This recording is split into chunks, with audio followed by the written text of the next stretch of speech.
Hello. सभी को good afternoon. Start किया जाए। कहाँ तक पढ़े थे हम लोग? 35। कल वाला सब याद है? बंगाल का पहला नवाब कौन? मुर्शिद कुली खान। मुर्शिद कुली खान के बाद सुजाउद्दीन के बाद सरफराज के बाद सरफराज के बाद अलीवर्दी खान के बाद सिराज उदौला। सिराज उदौला के बाद मीर जाफर के बाद मीर कासिम के बाद फिर मीर जाफर के बाद नजमुद्दौला। नजमुद्दौला के बाद सैफुद्दौला के बाद मुबारक उद्दौला। याद हो गया है? चलिए, प्लासी की जो लड़ाई थी, बैटल ऑफ प्लासी, ये बहुत ही इंपॉर्टेंट लड़ाई था। प्लासी का युद्ध कब और कहां हुआ था?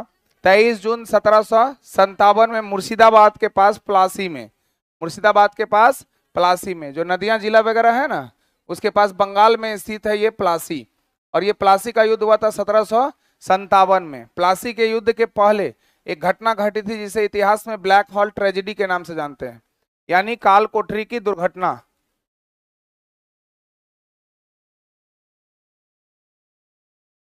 काल कोठरी की दुर्घटना के नाम से हम लोग जानते हैं।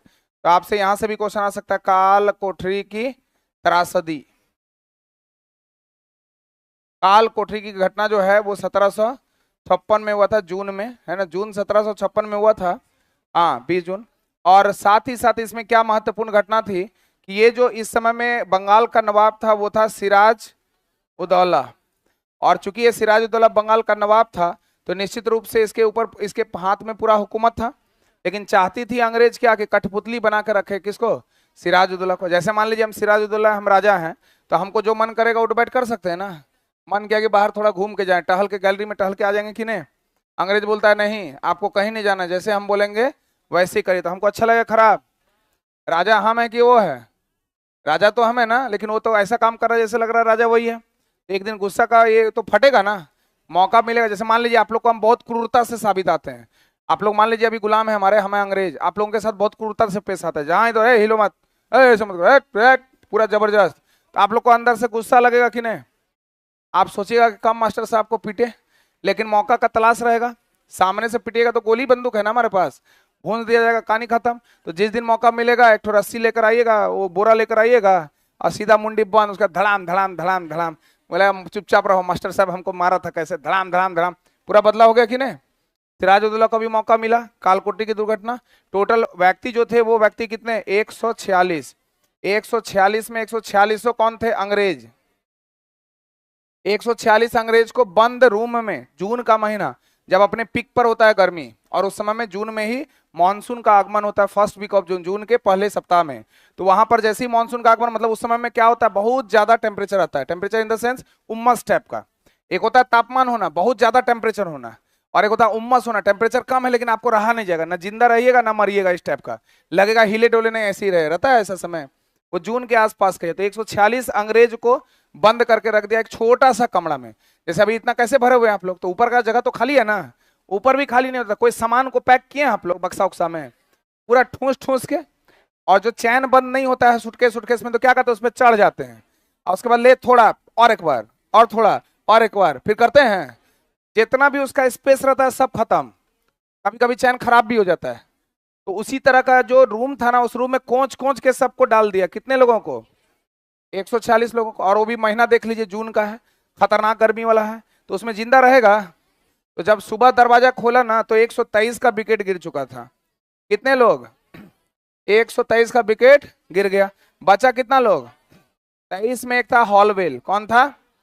जो सारी घटनाओं के बारे में बताया था। कौन? हॉलवेल। मतलब मुश्किल से अगर 5-10 मिनट और रहता तो ये 23 का विकेट क्या हो जाता? अंग्रेज लोग को अब बताया, सबक सिखा दिया। कौन? सिराजुद्दौला। मार दिया नहीं, 146 लोगों को अंदर बंद कर दिया। अब अंग्रेज लोग, अच्छा लगेगा खराब? फिर अंग्रेज सोचेगा कि हम इससे क्या लें, बदला लें। यही घटनाक्रम आगे चलते रहा, प्रतिस्पर्धा चलते रहा। इसे इतिहास में काल कोठरी की दुर्घटना कहते हैं। तो काल कोठरी की दुर्घटना कब हुई? 1700। बंगाल का नवाब कौन था? कितने अधिकारी को बंदी बनाया था? 146 में कितने लोग भारतीय थे? सारे के सारे लोग कौन? कितने लोग मर गए? बच्चे कितने लोग? उसमें कौन था? सारे चीजों का रचयिता कौन था? और हॉलवेल वही है जो गवर्नर भी बनता है, हॉलवेल वही है जो गवर्नर भी बनता है। इसके बाद ही होता है आपका कौन सा युद्ध? प्लासी का युद्ध। 1756 के जस्ट बाद होता है 1757 में प्लासी का युद्ध। इस प्लासी के युद्ध में जो बंगाल का नवाब है वो कौन? सिराजुद्दौला। और उधर से अंग्रेज का अधिकारी है क्लाइव। कौन है? क्लाइव। तो रॉबर्ट क्लाइव एक तरफ और सिराजुद्दौला एक तरफ। सिराजुद्दौला का जो सेनापति था उसका नाम था मीर जाफर। क्या नाम था? मीर जाफर। ये तो यही था गद्दार, धोखेबाज। ये मीर जाफर सेनापति जो है सिराजुद्दौला का, ये जाके मिल गया किससे? तो सारा का सारा पोल खोल दिया किसका? जैसे मान लीजिए हम सिराजुद्दौला, हम अपने सेनापति किसी को बनाए हुए हैं, अब वो सेनापति जाकर किसी और दूसरे वाले को बोल दे कैसे कैसे मारने का प्लान बनाया है, तो मेरा पोल खुल जाएगा कि नहीं? तो जैसे ही हम सोचेंगे मारने के लिए, वो हमारे पीछे से आके हमला कर देगा, तो मेरी हार निश्चित है, अवश्यंभावी है, नहीं है? तो सिराजुद्दौला का जो सेनापति था मीर जाफर जाके मिल गया किससे? क्लाइव से। धोखा हो गया इससे ना। तो ये एकमात्र झड़प थी, लेकिन इस झड़प ने साबित कर दिया धोखेबाजों का, गद्दारों की भूमिका। और मीर जाफर जब इसके पास आया तो मीर जाफर क्लाइव जो है मीर जाफर को बना दिया क्या? बंगाल का नवाब। जैसे आप धोखा करके किसी को आइएगा तो नहीं आपको लालच देंगे, वाह बहुत अच्छा ऐसे ही करके आना, तुमको तो नवाबे बना देंगे, राजा बना देंगे। आप खूब खुश हैं कि नवाब का नाती बनने वाले हैं, नहीं? तो ये था आपका प्लासी का युद्ध। और इस प्लासी के युद्ध के 100 साल बाद यानी 1857 की घड़ी फिर से आई हमारे पास मौका कि हम लोग देश को आजाद करने के लिए सोच सकते थे। तो हम लोग अब फैक्ट पे ज्यादा बात करेंगे, कंसेप्ट पे कम। ये क्लियर है ना? तो इससे क्वेश्चन क्या क्या पूछेगा, ब्लैक होल ट्रेजेडी कब हुआ था? कब हुआ था? कितने अंग्रेज अधिकारी थे? मारे गए कितने? 123। बचे कितने? उसमें से कौन था? हॉलवेल। प्लासी का युद्ध जब हुआ था बंगाल का नवाब कौन था? और अंग्रेज की तरफ से कौन थे? वही लिखा है 23 जून 1757 मुर्शिदाबाद के पास प्लासी में जो नदिया नामक जिला है वहीं पर हुआ था क्या? प्लासी का युद्ध। इसमें अंग्रेजों की जीत हो गई थी, भारतीयों की हार। इसके बाद फिर आगे बढ़ेगा हम लोग का क्वेश्चन के अनुसार, हम लोग पढ़ेंगे आगे। ये क्वेश्चन नंबर कितना था? 36। किसने सिराजुद्दौला की सेना का नेतृत्व किया था? इसको बताने की जरूरत नहीं है, सेनापति था ना गद्दार। कौन? मीर जाफर। सिराजुद्दौला को हराने के बाद किसे बंगाल का नवाब बनाया गया?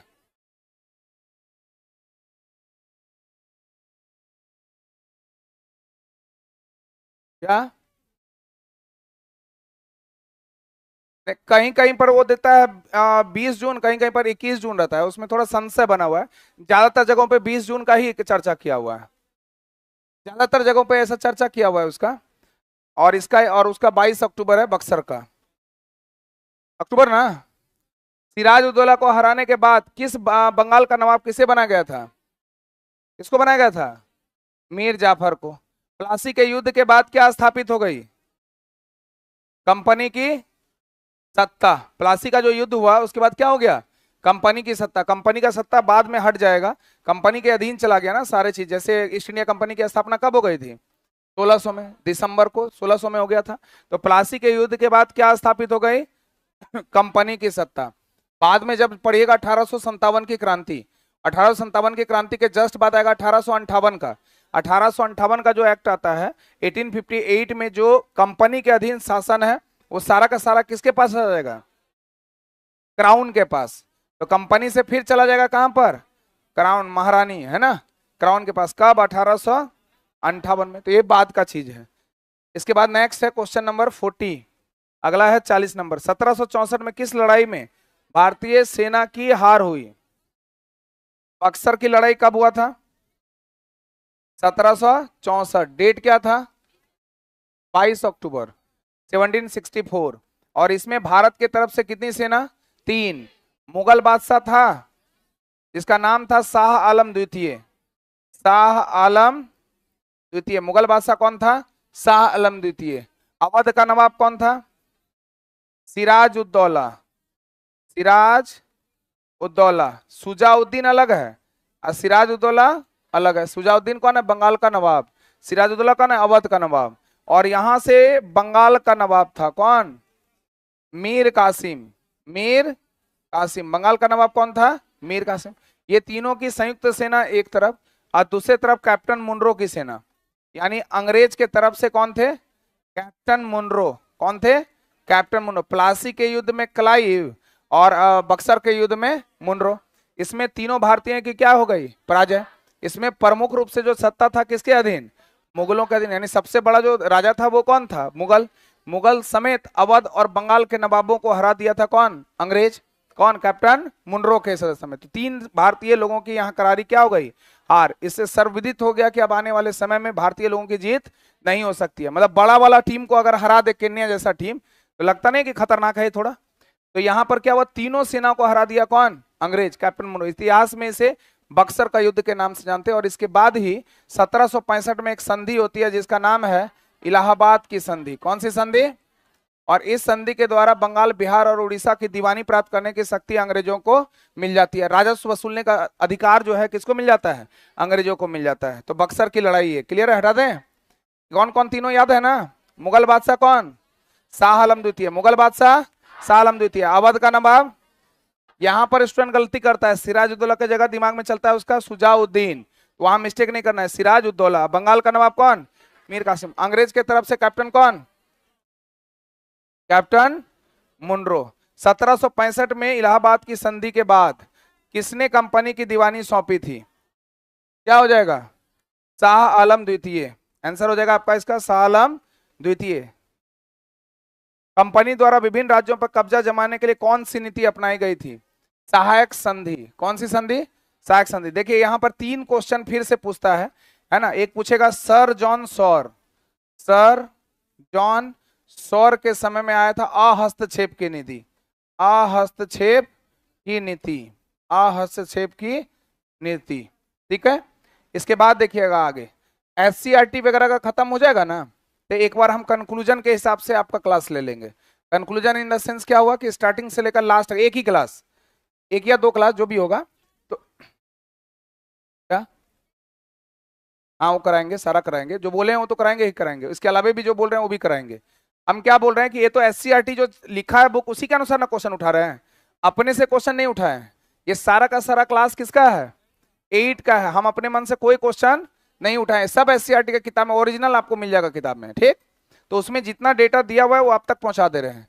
जैसे ही एससीईआरटी का सारा खत्म हो जाएगा तो 1 या 2 क्लास में उसका जो समरी है, जितना भी हम लोग पढ़े हैं, तो जो भी पढ़े हैं उसमें का जो इंपोर्टेंट पॉइंट होगा उसको एक बार रिवाइज करवा देंगे आप लोग का, जो एग्जामिनेशन पॉइंट ऑफ व्यू के लिए क्या होगा? महत्वपूर्ण होगा। आप लोग खुद से भी कर सकते हैं इसको, या फिर प्रीवियस ईयर क्वेश्चन को थोड़ा बना लेंगे ताकि पता चलेगा कि मैच कर लेंगे कहां से क्वेश्चन जो है पूछा जा रहा है। क्लियर ना? तो सर जॉन सॉर के समय में आया था अहस्तक्षेप की नीति। अगर आपसे पूछेगा लॉर्ड डलहौजी, लॉर्ड डलहौजी के समय में आया था विलय नीति या हड़प नीति, विलय नीति या हड़प नीति, वेबगत का सिद्धांत। और इसके बाद देखिएगा आप वेलेजली के समय में, एक लॉर्ड वेलेजली, वेलेजली के समय में आया था सहायक संधि।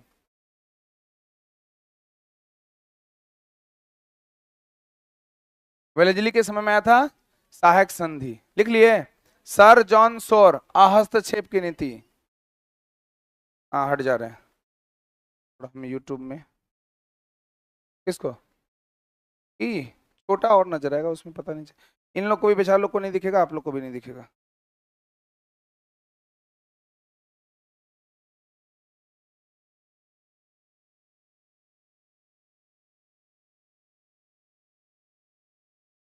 हो गया?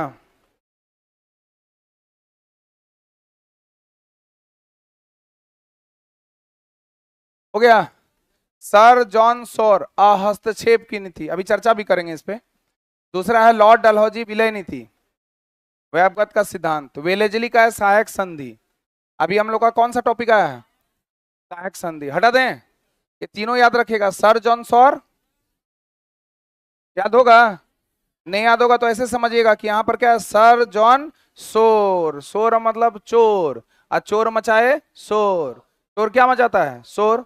तो चोर मचाए शोर यानी हस्तक्षेप करते हैं ना, जैसे आप आ गया कोई बीच में तो हस्तक्षेप आ गया, तो उसी को बना दिए अहस्तक्षेप। क्या बना दिए? अहस्तक्षेप। तो चोर मचाए शोर तो क्या हो गया? अहस्तक्षेप। डलहौजी तो आप लोग जानते हैं विलय नीति, आराम से इसको बना लीजिएगा। दूसरा बना कौन? वेलेजली। मान लीजिए किसी का जल गया, कोई किसी का यहाँ पर आग लग गया, तो आग लगने पर वो जल गया तो उसको मदद कीजिएगा ना। मदद कब कीजिएगा? सहायता कब कीजिएगा? जब उसको जल जाएगा वो, तब ना। बोलिए। तो जला मतलब कौन हो गया? तो उसको क्या कर देंगे? सहायता कर देंगे। क्लियर ना? अब याद रहेगा। तो सहायक संधि कौन? वेलेजली। सहायक संधि वेलेजली। सर जॉन शोर अहस्तक्षेप नीति। और डलहौजी, अच्छा बिना देखे बताइए तो, वेलेजली के समय में, वेलेजली के समय में, वेलेजली के समय में अहस्तक्षेप नीति, अहस्तक्षेप नीति। और जो सोच रहे हैं पूछेंगे वो हम पूछेंगे नहीं। अब देखिए इसके बारे में कुछ इंपॉर्टेंट कलेक्शन है जो आपके दिमाग में रखना है। सहायक संधि की शुरुआत, छोटा छोटा दिख रहा होगा, पीछे वाला परेशान नहीं होइएगा, सुनिएगा, हम लिखवा देंगे जो लिखाने का होगा। सहायक संधि की शुरुआत भारत के गवर्नर जनरल कौन, लॉर्ड वेलेजली ने की थी, जो अभी हम बता चुके थे। ठीक, यह एक मैत्री संधि थी, मित्रता करने के लिए। क्या था वो, इसकी मदद से लॉर्ड वेलेजली ने 1798 से 1805, डेट याद रखिएगा 1798, एक्चुअल में 1798 में ही पहला हैदराबाद का जो निजाम रहता है उसको क्या कर लेता है, मिला लेता है। जैसे डलहौजी के द्वारा सतारा को मिलाया जाता है, उसी प्रकार यहाँ पर हैदराबाद के निजाम को, निजाम जो है हैदराबाद के राजाओं को बोलते थे क्या, निजाम। तो जैसे ही निजाम आएगा समझ लीजिएगा क्या, हैदराबाद। तो वेलेजली ने 1798 से 1805 के बीच में बहुत सारे क्षेत्र को अपने क्षेत्र में क्या कर लिया, मिला लिया। तो इसके बीच भारत में ब्रिटिश साम्राज्य का विस्तार किया। इस संधि के तहत, कौन सा संधि, सहायक संधि, भारतीय शासकों को अपने राज्य में ब्रिटिश सेना को रखने की अनुमति देनी होती थी। भारतीय शासक, मान लीजिए हम हैं भारतीय, अब हम जो भारतीय शासक है अपने ही राज्य में ब्रिटिश सेना को रखने देंगे। आइए ब्रिटिश सेना यहाँ पर रहिए। कितना चालाक था कौन, अंग्रेज। अपना सेना छोड़ के, गुप्तचर छोड़ के जाता था कि राजा पे देख दाख करे कि कैसे काम कर रहा है। दूसरा, ब्रिटिश सेना के रख रखाव के लिए भारतीय शासकों को धन देना होता था। सब हट्टा कट्टा पुलिस को बैठा दिया यहाँ पर, बोला खिलाते रहिए। क्या बोल रहे हैं, समझ रहे हैं, हम है राजा, ठीक है, जैसे मान लीजिए हैदराबाद के निजाम, और कोई है अंग्रेज, है ना, और वो अंग्रेज क्या किया, अपनी सेनाओं को हमारे यहाँ पर ला के रखेगा। उसमें जितना भी खर्च होगा रखने उखने में, खाने पीने जो भी है, वो सब खर्चा कौन करेगा, राजा करेगा। भारतीय शासकों के विदेशी संबंध कंपनी तय करेगी। अगर भारत का निजाम है या कोई भी है शासक जो किसी विदेश से सहायता लेना चाहता है या किसी अन्य देश से, जैसे फ्रांस था, डच था, पुर्तगीज था, स्वीडिश था, डेनिश था, बहुत सारे थे, अगर किसी तरह का आप संबंध स्थापित करना चाहते हैं तो आपको पहले हमसे क्या लेना होगा, परमिशन लेना होगा।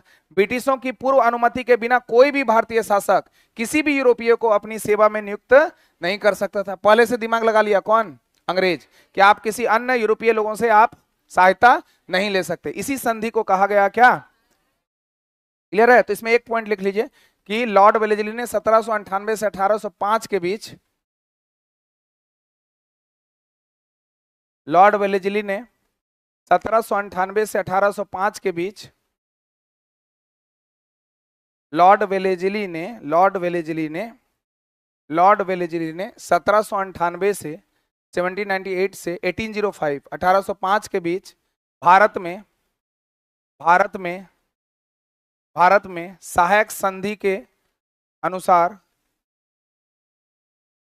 सहायक संधि के द्वारा कर दीजिए, सहायक संधि के द्वारा अपना विस्तार करता रहा, अपना विस्तार करता रहा, अपना विस्तार करता रहा, अपना विस्तार करता रहा। सबसे पहला, अगला पॉइंट करके, सबसे पहला राज्य क्षेत्र, सबसे पहला राज्य क्षेत्र कौन था, हैदराबाद का निजाम। सबसे पहला राज्य क्षेत्र हैदराबाद का निजाम, हैदराबाद का निजाम कब, 1798। हालांकि ये लिखने का जरूरत नहीं था, अगला ही क्वेश्चन है हम लोग का। चलिए अगला क्वेश्चन यही है, सहायक संधि को स्वीकार करने वाला पहला शासक कौन था, हैदराबाद का निजाम। कब कब किया था, 1798 में। सहायक संधि समझ गए ना, क्या था कि सहायक संधि मतलब किसी को भी अपना मित्र बनाने का, मैत्रीपूर्ण रखने का, है ना। अब मैत्रीपूर्ण में भी घोटाला कर दिया कौन, अंग्रेज। बोला कि आप राजा हैं, राजा रहिए, कोई दिक्कत नहीं है, हम अपनी सेना आपके पास छोड़ देंगे, उसका रख रखाव आप रखिए, धन जो है वो सारा आप देते रहिए। अगर विदेश की नीति को अपनाना हो तो उसके लिए सबसे पहले आपको हमसे बात करना होगा। यानी विदेश नीति मतलब किसके, यूरोपीय लोगों से। इसको डर था ना कि हमारे आसपास के लोग भी तो यहाँ पहुंच जाएंगे, और वो तो हुआ ही, वो तो पहुंचा ही था ना, जिसके कारण युद्ध हुआ था। वांडीवास, वेदरा, ऐसा बताए हुए थे, कर्नाटक वार हुआ था। तो हैदरा का निजाम इसका सही आंसर हो जाएगा। अगला है आपके पास प्रश्न है, कंपनी ने किसे हैदर अली के से किस व्यापार पर नियंत्रण हासिल किया। क्वेश्चन थोड़ा अटपटा है। कंपनी ने हैदर अली से किस व्यापार पर नियंत्रण हासिल किया था, काली मिर्च और इलायची।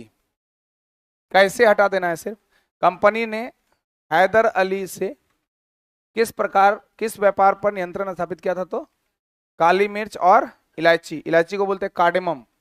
कार्डेमम हिल्स सुने होंगे आप लोग, साउथ में है, दक्षिण में एकदम नजर आएगा। नीलगिरी, अन्नामलाई, उसके नीचे दिखेगा कार्डेमम। हैदर अली का प्रवेश जो है भारत में हुआ था 1761 में, मैसूर का शासक बना। कब? 1761 में हैदर अली मैसूर का शासक बना और इसका प्रवेश हुआ था घुड़सवारी के रूप में। कैसे हुआ था? घुड़सवारी के रूप में हुआ था। किसका? हैदर अली का। और हैदर अली की मृत्यु हो गई थी 1782 में, 1782 में। तो हैदर अली की मृत्यु कब हुई? 1782 में। हैदर अली मैसूर का शासक कब बना? 1761 में। हैदर अली किस रूप में प्रवेश किया था? घुड़सवारी के रूप में। और हैदर अली का ही पुत्र का नाम था टीपू सुल्तान। टीपू सुल्तान, टीपू सुल्तान, है ना। तो टीपू सुल्तान इनके पुत्र का नाम था। और अंग्रेजों के साथ जो है आंग्ल भारतीय युद्ध हुआ था, एंग्लो मैसूर वार। मैसूर का शासक था ना, कर्नाटक में स्थित है मैसूर, बंगलुरु से कुछ दूरी पर है। तो आंग्ल मैसूर युद्ध हुआ था कितना? 4। पहला आंग्ल मैसूर युद्ध हुआ था कब से कब तक? 1700 कितना से? 67 से 69। दूसरा हुआ था 1780 से 84। तीसरा हुआ था 1790 से 92 और चौथा हुआ था 1799। यही था ना। तो 1767 से 69 पहला, दूसरा था आपका 1780 टू 84, तीसरा था 1790 से 92 और चौथा था 1799। यही था ना। पहले वाले में जो गवर्नर थे वो थे वेरेलिस्ट। कौन थे? वेरेलिस्ट। कौन थे? वेरेलिस्ट। दूसरे वाले में थे हेस्टिंग्स। कौन थे? हेस्टिंग्स। कौन थे? हेस्टिंग्स। तीसरे वाले में थे कार्नवालिस। कौन थे? कौन थे? कार्नवालिस। और चौथे में थे वेलेजली। कौन थे? वेलेजली। कौन थे? वेलेजली। पहला वाला में हुआ था मद्रास की संधि। कौन सी संधि? याद रखना है एमएमएस। क्या याद रखना है? एमएमएस। 3, चौथा में कोई संधि नहीं हुआ था। तो पहला कौन सा संधि है? मद्रास की संधि। कौन सी? तो पहला आंग्ल मैसूर युद्ध किस संधि के पश्चात समाप्त हो गया? मद्रास की संधि। दूसरा वाला का संबंध मंगलौर। क्या बोले? मंगलौर। क्या बोले? और तीसरा था श्रीरंगपट्टनम। तीसरा वाला, पहला वाला कौन? मद्रास। दूसरा वाला कौन? मंगलौर। तीसरा वाला कौन? श्रीरंगपट्टनम। और चौथा में कोई भी संधि नहीं हुई थी क्योंकि टीपू सुल्तान की मृत्यु हो गई थी। तो टीपू सुल्तान की मृत्यु कौन सा मैसूर युद्ध में? हैदर अली की मृत्यु कौन सा मैसूर युद्ध में? समझ में आया? तो दूसरे आंग्ल मैसूर युद्ध में किसकी मृत्यु? 1782, 1782। और चौथे वाले में किसकी? 1799। शेरे मैसूर कहते हैं किसको? टीपू सुल्तान को। जैकोबियन क्लब का सदस्य था कौन? टीपू सुल्तान। स्वतंत्रता का वृक्ष लगाया था कौन? टीपू सुल्तान। हैदर अली का पुत्र था कौन? टीपू सुल्तान। क्वेश्चन नंबर चलेंगे हम लोग 45। टीपू सुल्तान ने अपने राज्यों में किन वस्तुओं के निर्माण पर रोक लगा दी थी? चंदन की लकड़ी, काली मिर्च और इलायची। चंदन की लकड़ी, हाँ निर्यात है, निर्माण है, निर्माण। टीपू सुल्तान ने अपने राज्यों में किन वस्तुओं के निर्यात होना चाहिए, लेकिन हाँ निर्यात होगा, निर्माण नहीं, निर्यात कर दीजिएगा, निर्यात पर रोक लगा दी। चंदन की लकड़ी, काली मिर्च और इलायची। काली मिर्च वगैरह केरल उरल के तट पे देखिएगा ज्यादा देखने को मिलता है, अभी कर्नाटक में ज्यादा होने लगा। चंदन भी देखिएगा दक्षिण भारत में ज्यादा देखने को मिलेगा। पुष्पा पिक्चर देखे है ना, झुकेगा नहीं। कितना था? 45 था ना, 46। तो यहाँ से टीपू सुल्तान की सत्ता अवधि क्या थी 1782 में? ये तो नहीं भी बताते तो भी आप मार देते, क्योंकि हैदर अली की मृत्यु कब हुई? अभी ना बताए थे कि दूसरे आंग्ल मैसूर युद्ध में 1782 में हैदर अली की मृत्यु हो गई थी और टीपू सुल्तान की मृत्यु हुई थी 1799 में। कौन सा? चौथे आंग्ल मैसूर युद्ध में, यही ना। तो यानी 1782 हैदर अली का मृत्यु, 1799 टीपू सुल्तान का मृत्यु, उसके बीच में तो टीपू सुल्तान ही रहेगा ना। तो टीपू सुल्तान की सत्ता अवधि क्या थी? हो जाएगा ना। चलिए आगे नेक्स्ट। टीपू सुल्तान ने अपनी सेना के रूपांतरण में किसकी मदद ली थी? किसकी? फ्रांसीसी की। हैदर अली के साथ भी था यही। जब हैदर अली क्या किया था, जो मैसूर का शासक था, हम हैदर अली की जगह मैसूर ही लिखते हैं, बाद में टीपू सुल्तान के साथ भी यही देखने को मिलता है। तो जो मैसूर का शासक था, ये 2 प्रतिद्वंदी को हरा दिया गया था। किसको किसको हरा दिया गया था? हैदराबाद का निजाम। हैदराबाद में कौन था? निजाम। तो हैदराबाद के निजाम को हरा दिया कौन? मैसूर। और जो प्रमुख शक्ति थी मराठों की शक्ति, किसकी शक्ति? मराठों की शक्ति, ये दोनों को धो दिया था कौन? मैसूर। दो प्रमुख शक्तियों की पराजय हो गई थी उस समय में, हैदराबाद और मराठों का। और विदेशी शक्तियां भी यहाँ हावी हो रही थी, और दो विदेशी शक्तियां यहाँ प्रमुख रूप से काम कर रही थी, एक अंग्रेजों की और एक फ्रांसीसियों की। अंग्रेजों की और फ्रांसीसियों की। आंशिक रूप से पहले हैदर अली जो है यानी मैसूर जो है अंग्रेजों से मित्रता करना चाहा, लेकिन अंग्रेज अपना स्वार्थ हित की पूर्ति करने के लिए ये इसको मदद देने से इनकार कर दिया, जिसकी वजह से मैसूर ने पुनः फ्रांसीसियों से मदद प्राप्त कर ली। तो फ्रांसीसियों से जैसे ही मदद प्राप्त करेगा तो मैसूर और फ्रांस दोस्त हुआ के दुश्मन? ये दोस्त है के दुश्मन? और फ्रांस अंग्रेज दोस्त है के दुश्मन? तो अंग्रेज का दुश्मन कौन बन गया? मैसूर का ये दोस्त है के दुश्मन? दोस्त है के दुश्मन? ये जो दुश्मन बना है तो इसका जो दुश्मन है इसका ये दुश्मन बन जाएगा, और इसका ये कौन बन जाएगा? दोस्त। यानी अंग्रेजों का दोस्त होगा, एक तरफ गुट बन जाएगा अंग्रेज का, एक तरफ गुट बन जाएगा हैदराबाद का निजाम का, और एक तरफ गुट बन जाएगा मराठों का। ये तीनों सेना एक तरफ होगी और एक तरफ होगा मैसूर और, समझ में आया? तो ये जो यूरोपीय लोग हैं ना, ये अपने चीजों को मनवाएंगे अब इन लोग को, यानी बलि का बकरा बनाएंगे भारतीय लोगों को। और भारत का सबसे बड़ा कमजोरी था कि आपस में क्या कर रहा था? लड़ाई कर रहा था, आपस में लड़ाई करने में लगा हुआ था ये लोग। टीपू की आखिरी लड़ाई किस वर्ष में हुई? तो एक बार समझा दिए, उसमें सारा क्वेश्चन आ रहा है। 1799, 1799। टीपू के द्वारा शेर से मुकाबला करने के कारण क्या कहा जाता है? शेरे मैसूर। अभी बताए थे, शेरे मैसूर। शेरे मैसूर लिख लिए ना। टीपू की मौत के बाद मैसूर का शासन किसके हाथों में चला गया? वोडियार राजवंश का। एक राजवंश है जिसका नाम है वोडियार। टीपू के बाद वोडियार, अच्छा इधर नहीं दिख रहा है, वोडियार राजवंश। वोडियार राजवंश लिख लिए। कौन सा राजवंश? वोडियार राजवंश। इसके बाद है नेक्स्ट, मराठों ने 1761 ईस्वी में पानीपत की तीसरी लड़ाई में किसके हार का सामना किया? अहमद शाह अब्दाली। अहमद शाह अब्दाली। क्योंकि ये पानीपत जो है ये जगह है कहाँ? हरियाणा में है, हरियाणा में है ना। तराइन कहाँ है? तराइन, तराइन। तराइन का युद्ध भी तो वही है, तराइन का मैदान में है। तो पानीपत का कितना युद्ध हुआ था? 3 हुआ था। पानीपत का युद्ध हुआ था 1526 में, बाबर और इब्राहिम लोदी। फिर पानीपत का दूसरा युद्ध, पानीपत का युद्ध दूसरा युद्ध कब?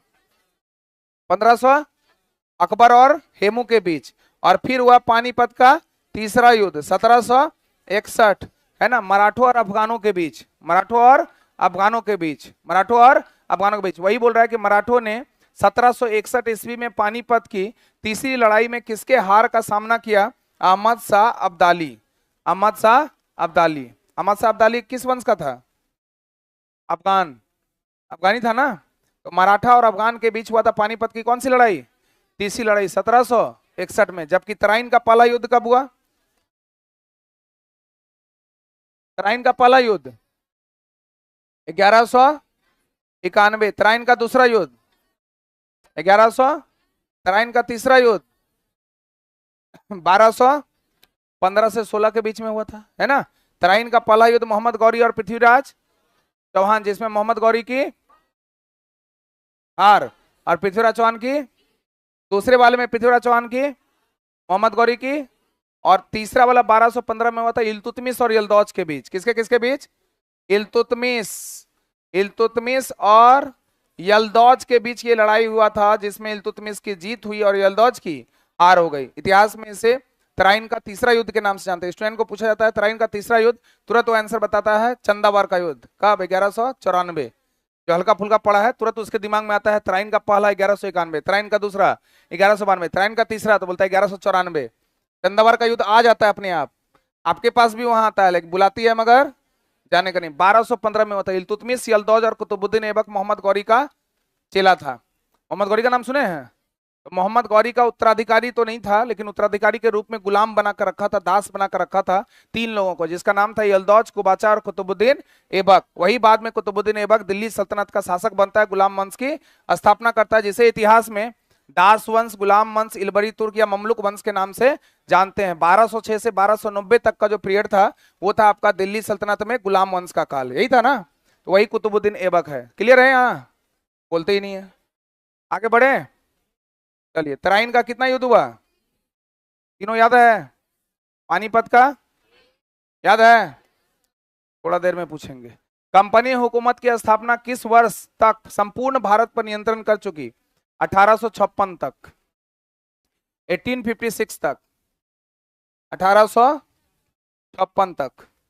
ठीक है, चलिए नेक्स्ट अगला हम लोग पढ़ेंगे। 1707 में औरंगजेब की मृत्यु के बाद किनका उदय हुआ था? स्थानीय राष्ट्र।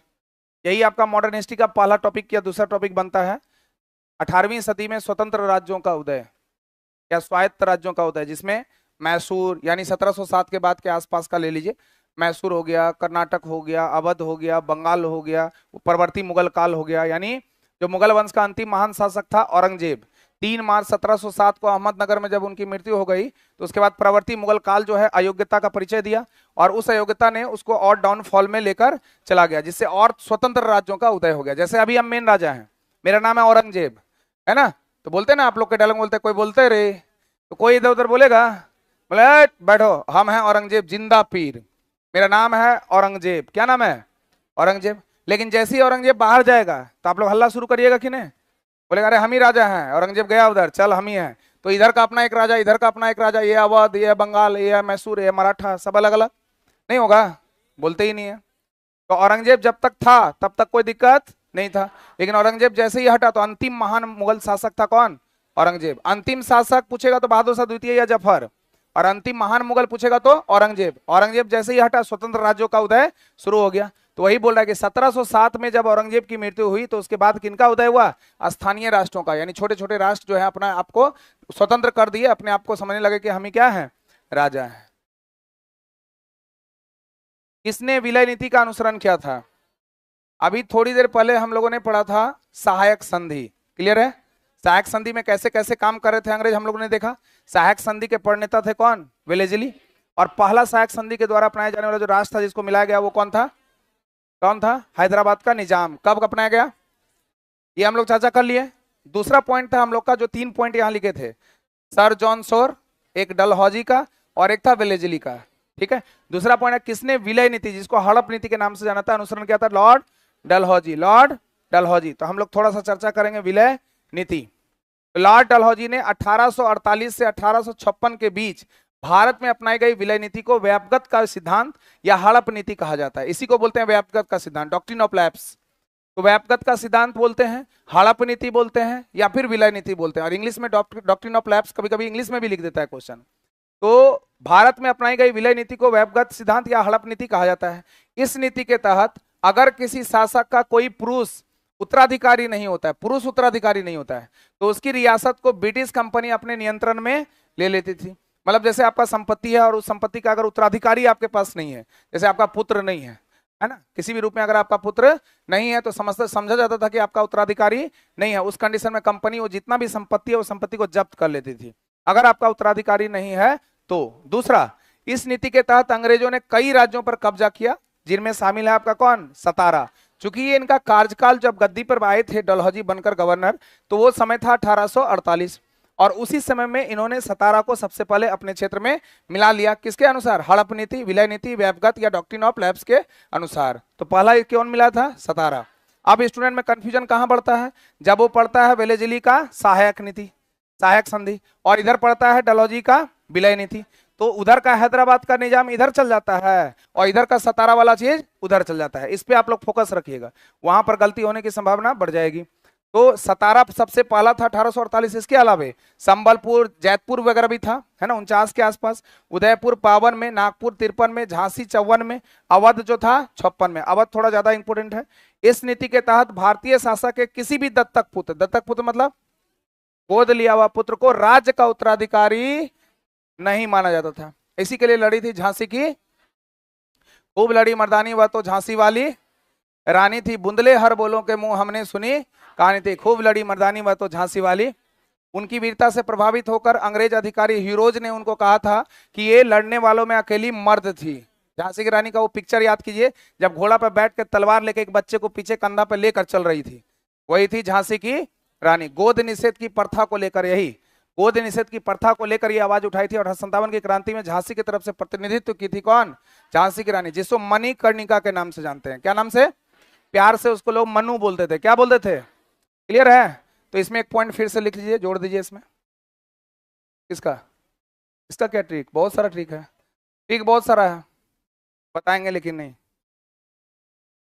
आगे बढ़े, बहुत सारा ट्रिक ट्रिक तो छोड़ दिए हैं आप लोग का। हाँ लिखिए, लिखिए लॉर्ड डलहौजी ने, या लॉर्ड डलहौजी के समय, लॉर्ड डलहौजी के समय 1848 से 1856 में, लॉर्ड डलहौजी के समय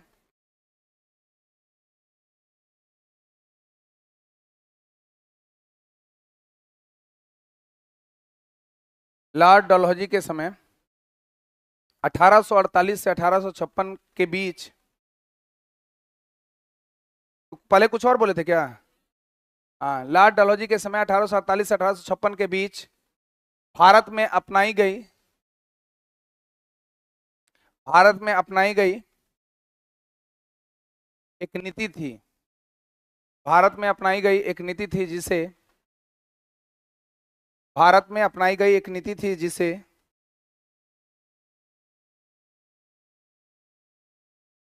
जिसे विलय नीति, जिसे विलय नीति, हड़प नीति, हड़प नीति, जो पीछे नहीं लिख पा रहे हैं यहां लिख लीजिएगा, व्यापगत का सिद्धांत, व्यापगत की नीति, व्यापगत यहां लिख दिए हैं रेड में, व्यापगत, व्यापगत की नीति पर लाइन पढ़िए तो, एक स्टूडेंट पढ़िए ना। हाँ पढ़िए आप।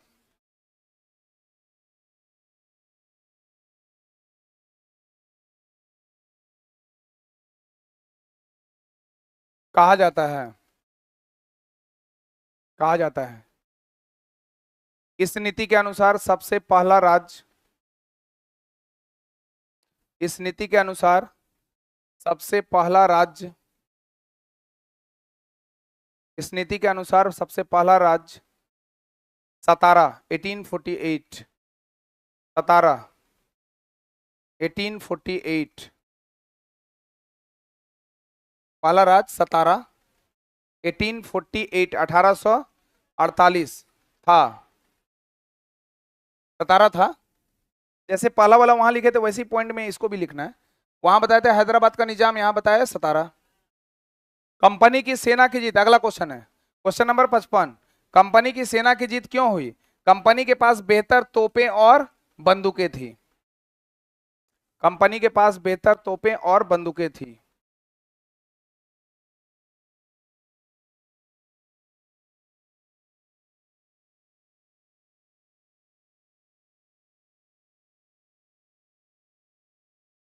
हो गया?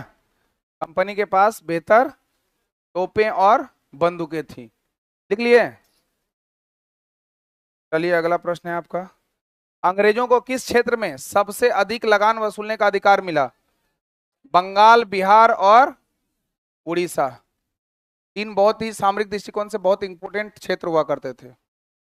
आ जाए हैं बाहर, कराए क्या? आ जाए हैं।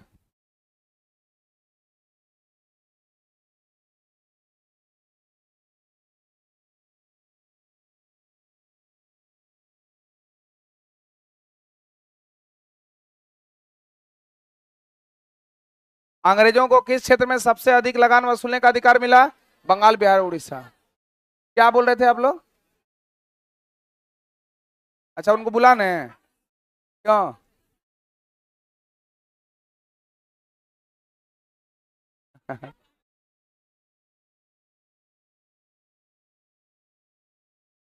चलिए, नीलमणि कंपनी में अंग्रेज कर्मचारियों का क्या कार्य था? लोगों से ज्यादा लगान वसूलना।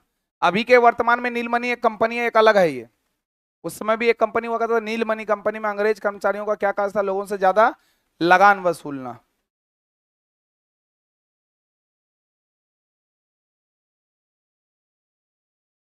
लिख लिए। अगला प्रश्न है आपका, प्रिंसिपल्स ऑफ पॉलिटिकल्स इकोनॉमी पुस्तक प्रकाशित हुआ था कब? 1821 में।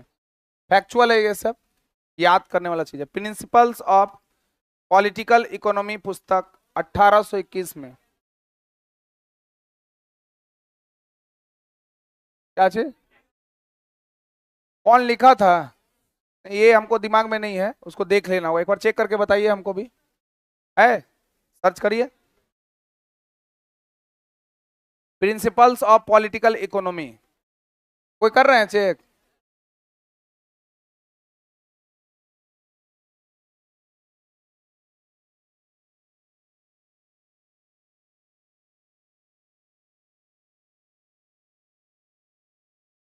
David Ricardo, David Ricardo, David Ricardo. Principles of political economy पुस्तक कब प्रकाशित हुआ? 1881 में। David Ricardo. हो गया? अलग अलग मिल रहा है क्या? इसीलिए एससीईआरटी में नाम नहीं दिया होगा। आप लोग में क्या मिल रहा है?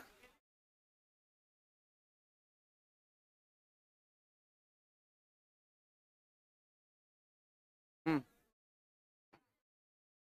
अच्छा कोई बात नहीं, टेंशन नहीं लीजिए। और एक क्या नाम मिला है?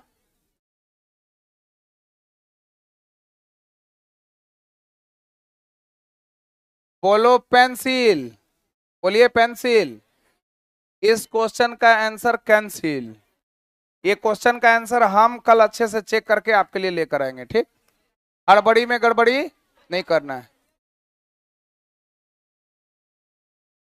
ठीक है? इसको हम किस में डाल दिए? तो एससीईआरटी में जो दिया है वो है, फिर जो सही होगा हम बता देंगे। ये ओरिजिनल किताब है, हो सकता है प्रिंट गलत क्या हो। हाँ, ये क्वेश्चन को क्या कर दीजिए, ठीक है ना? आज के लिए, कल इस पे हम लोग बात करेंगे। क्वेश्चन नंबर कितना? 58। कोई दिक्कत? गलती करने से अच्छा है थोड़ा रुक जाए, एक दिन में बहुत ज्यादा कुछ नहीं हो जाएगा। अगला चलते हैं, रैयत बाड़ी व्यवस्था का क्या उद्देश्य था? किसानों से सीधा कर कर लेना, कर प्राप्त करना। लिख लीजिएगा, किसानों से सीधा कर प्राप्त करना। अजय नहीं आए?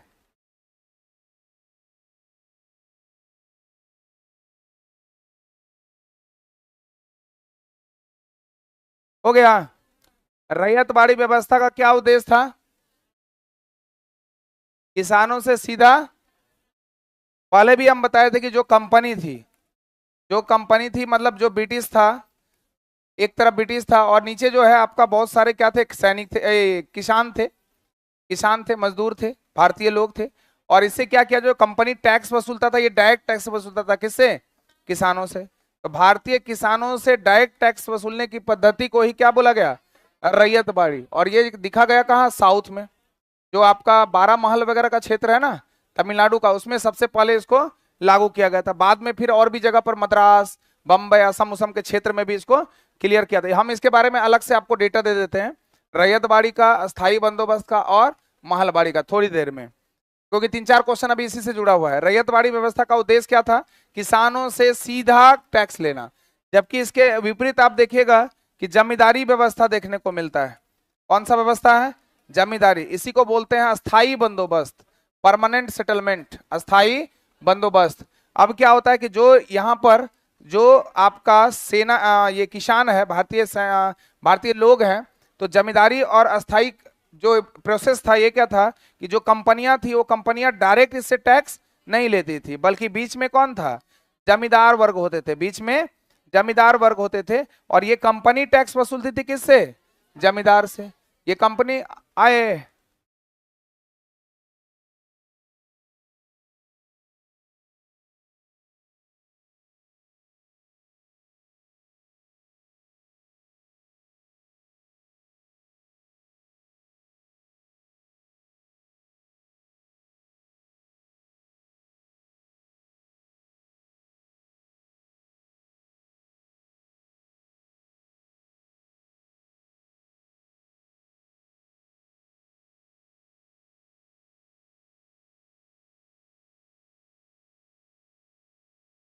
देखिए आप लोग भी ऑफिसर बनिएगा, हैंडल करना सीखिए चीजों को। अब जैसे उनको बोला कि फोन करिए, एक बार फोन नहीं लगा छोड़ दिया, फोन नहीं लग रहा है सर उसको, अरे आप प्रयास किए कितना बार, एक आदमी को फोन नहीं लगा दूसरा को तो लगेगा। अगर आपके मन में चाह है उस काम को करने की तो दुनिया की कोई ताकत आपको नहीं रोक सकती है, लेकिन चाह ही नहीं होता है। आदमी सोचता है कि एक बार कर दिया अपना फॉर्मेलिटी, नहीं है, अरे एक को नहीं लगेगा दूसरा को लगेगा तीसरा को लगेगा, किसी ना किसी को तो लगेगा, छोड़ देता है सब लोग। रैयतवाड़ी व्यवस्था क्लियर है? तो सीधा जो किसान होते थे उससे क्या लेता था, टैक्स, और यहां पर बीच में कौन आ गया, जमींदार। तो कंपनी किससे टैक्स लेता था और जमींदार किससे लेता था, तो बीच में जमींदार आ गया। इसी व्यवस्था को हम लोग जमींदारी, अस्थाई बंदोबस्त या इस्तेमारी या इजारेदारी प्रथा के नाम से जानते हैं। एक व्यवस्था था जिसका नाम था महलवाड़ी व्यवस्था। कौन व्यवस्था था, महलवाड़ी व्यवस्था। और इस व्यवस्था में क्या था, जो कंपनी थी और जो आपका लोग थे, है ना, किसान थे या भारतीय लोग थे, इसके बीच में रहता था मुखिया। महल का मतलब होता गांव, गांव का समूह का मुखिया होता था। और ये सारा टैक्स वसूलता था कौन, मुखिया। सारा टैक्स वसूलता था कौन, मुखिया। लेकिन याद रखिएगा इसमें किसी भी प्रकार का अपना पॉकेट ये नहीं भरता था। तो 3 पॉइंट सिर्फ नॉर्मल पॉइंट लिखा रहे हैं, लिख लीजिए जल्दी से। अस्थाई बंदोबस्त, इसके बारे में और डिटेल्स हम लिखवाएंगे, कब हुआ, कहां कहां हुआ, कितना परसेंट लिया, सब आपके डेटा आपके पास होगा। अस्थाई बंदोबस्त लिख के डैश दीजिए, लिखिए इसे, इसे इस्तमरारी, इस्तमरारी लिख दिए बोर्ड पे, परेशान ना हो, इस्तमरारी, ठीक है। अस्थाई बंदोबस्त, अस्थाई लिखे थे क्या आप लोग पहले, तो फिर लिखिएगा अगला जमींदारी व्यवस्था, जमींदारी व्यवस्था, इजारेदारी व्यवस्था, इजारेदारी व्यवस्था, सर आ गए हैं, इजारेदारी व्यवस्था कहा जाता है। अस्थाई बंदोबस्त को ही इस्तमरारी लिख दिए बोर्ड पे, इस्तमरारी, इजारेदारी, जमींदारी, अस्थाई तो लिखे ही है पहले, व्यवस्था कहा जाता है। हो गया। इसके अंतर्गत, इसके अंतर्गत ब्रिटिश, इसके अंतर्गत ब्रिटिश भारतीय किसानों से, इसके अंतर्गत ब्रिटिश भारतीय किसानों से सीधे कर की वसूली, सीधे कर की वसूली, सीधे डायरेक्ट, है ना, सीधे टैक्स की वसूली ना करके, ना करके जमींदारों को, जमींदारों को माध्यम बनाया गया था, मीडिएटर जिसको बोलते हैं, जमींदारों को माध्यम बनाया गया था, माध्यम बनाया गया था, जमींदारों को माध्यम बनाया गया था। मतलब सीधे टैक्स ना लगे बल्कि बीच में जमींदार था, जमींदार से टैक्स लेता था, जमींदार उससे टैक्स लेता, जमींदार अपना पॉकेट भरता था, तो जमींदार और क्या हो गया, अमीर हो गया। जमींदार और क्या हो गया, अमीर हो गया। जितना अंग्रेज को चाहिए उतना तो मिल ही रहा है, जमींदार और अमीर हो गया, और हालत किसका खराब हो गया, ज्यादा शोषित हुआ। दूसरा पॉइंट लिखिए, रैयतवाड़ी, रैयतवाड़ी जल्दी से, रैयतवाड़ी व्यवस्था एक ऐसी व्यवस्था, ये रैयतवाड़ी बीपीएससी का फेवरेट क्वेश्चन है, जमाई राजा है बीपीएससी का, समझ लीजिए, खूब क्वेश्चन देता है, इससे मन भर के देता है, बार बार बारंबार आता है ये क्वेश्चन। क्या लिखे, रैयतवाड़ी व्यवस्था लिख के डैश दीजिए, उसमें कुछ लिखा है और लिखे, यह व्यवस्था, इस व्यवस्था, यह व्यवस्था ब्रिटिशों के द्वारा, ब्रिटिशों के द्वारा, यह व्यवस्था ब्रिटिशों के द्वारा, ब्रिटिशों के द्वारा या अंग्रेजों के द्वारा, है ना, ब्रिटिशों के द्वारा सीधे, सीधे डायरेक्ट, सीधे जनता से, मतलब जो भारतीय किसान होते थे सीधे जनता से कर वसूली किया करते थे, कर वसूली करते थे, ठीक ना। अपने शब्दों में थोड़ा 19-20 का की कर लीजिएगा आप लोग, सीधे कर वसूला करते थे, ठीक है ना। उसको हम लोग क्या बोल दिए, रैयतवाड़ी। उसका लिखे महलवाड़ी, महलवाड़ी, महलवाड़ी। अच्छा अगला क्वेश्चन है, कोई बात नहीं, हम इसको यहाँ लास्ट करेंगे, फिर अगले क्लास में थोड़ा स्किप करते हुए आगे बढ़ जाएंगे। महालवाड़ी व्यवस्था, देखिए महाल का अर्थ होता है गांव, महाल का अर्थ होता है गांव का मुखिया, महाल का अर्थ होता है गांव का मुखिया, और इन्हीं के द्वारा, और इन्हीं के द्वारा या इन्हीं के माध्यम से, और इन्हीं के द्वारा ब्रिटिश ब्रिटिश टैक्स वसूला करते थे, इन्हीं के द्वारा ब्रिटिश टैक्स वसूला करते थे, ठीक ना। लेकिन इसमें कोई भी चार्ज जो है वो मुखिया नहीं लेता था, टैक्स वसूला करते। हो गया। तो आज की सभा हमारी यहीं पर समाप्त होती है।